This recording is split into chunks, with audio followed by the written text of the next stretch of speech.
It started in Manhattan with David Mancuso's parties in 1968. He set the template, helming the turntable at his loft.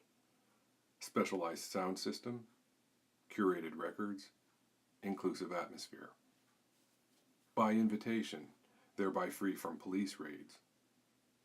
Guests at the loft began having greater expectations at other venues, like the jukebox dance bars such as Stonewall-era. But those places were subject to police raids, for same-sex dancing, for gender-discordant dress. The arrests were published, leading to plenty of job loss. This harassment triggered the Stonewall uprising. The raids then tapered off, and immediately commercial queer dance clubs sprouted up. Sanctuary arrived on the scene in late '69. The clubs offered the loft format, a DJ playing records without break, dancers grooving non-stop. This format became known as continuous dancing. The music played for continuous dancing was soulful, Latin-inflected, percussion extending from traps to congas. The emblematic sound was emerging from Philadelphia. Tough but optimistic, self-asserting but brotherly, funky yet ethereal.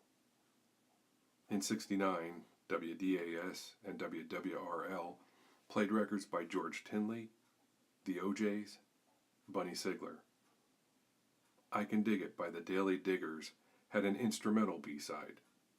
So did Soul Groove by Teddy and the Finger Poppers, and Hot Pants Dance by Norma and the Heartaches. All these records featured the rhythm section work of Philadelphians Norman Harris, Bobby Eli, Earl Young. Record companies formed to release this sound: Neptune Records, Brunswick, Sussex. It was the soundtrack of Gay Lib. It was the fuel for queer dance clubs. Continuous dancing sounds like a leisure activity, a new social venue for queer people to shake off the frustrations of an oppressive society. But what was most amazing was how these clubs drew crowds. Big, celebratory, fun-loving hordes. This was new. For people to go from relative isolation, reading queer periodicals if they dared purchase them, or meeting in small alliance groups or non-dancing pubs, to go from that smaller scene to a booming throng, sweating it out in joyous motion, this was a major shift. The sheer numbers spontaneously shown up. In 1970, more clubs joined the Loft and Sanctuary. Haven, Blow Up, Toolbox, Machine. It made quite an impression, each club packed with people. Stage 45, Continental, Duke's, Ice Palace. Collectively, continuous dancing gathered numbers not foreseen by Medellin. Continuous dancing provided the center of a gathering, a celebration of numbers, an uplifting, communal action where we were working out who we could be in a society that largely despised us. A society that just a few months earlier was arresting us.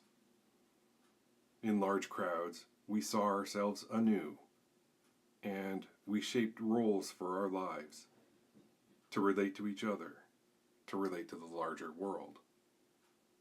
This wasn't a monthly support group of a dozen comrades.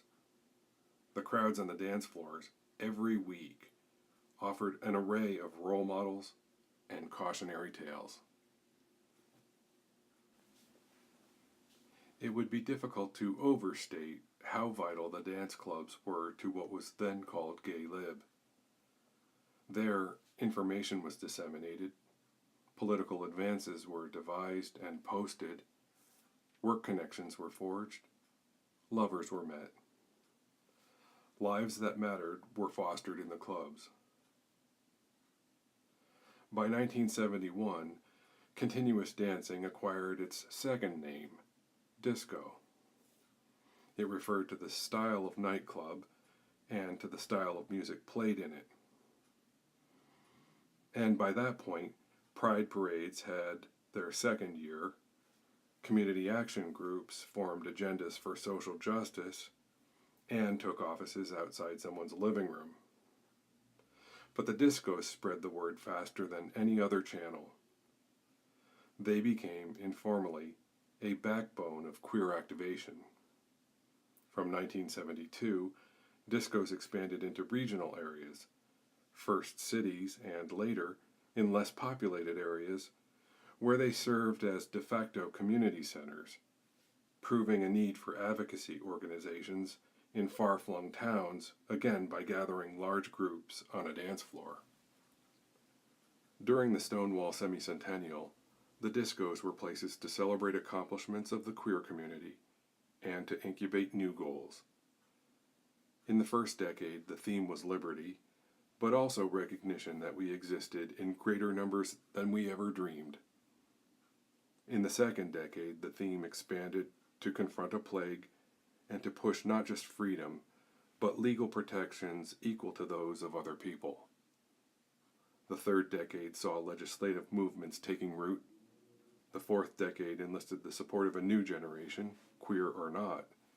And the fifth decade brought on a flood of marriage equity accomplishments, simultaneous to the decoupling of health insurance from marital and employment privilege. For the queer community, the Stonewall semicentennial seems inconceivable without the network of dance floors that brought together the critical mass that could shift law and public sentiment.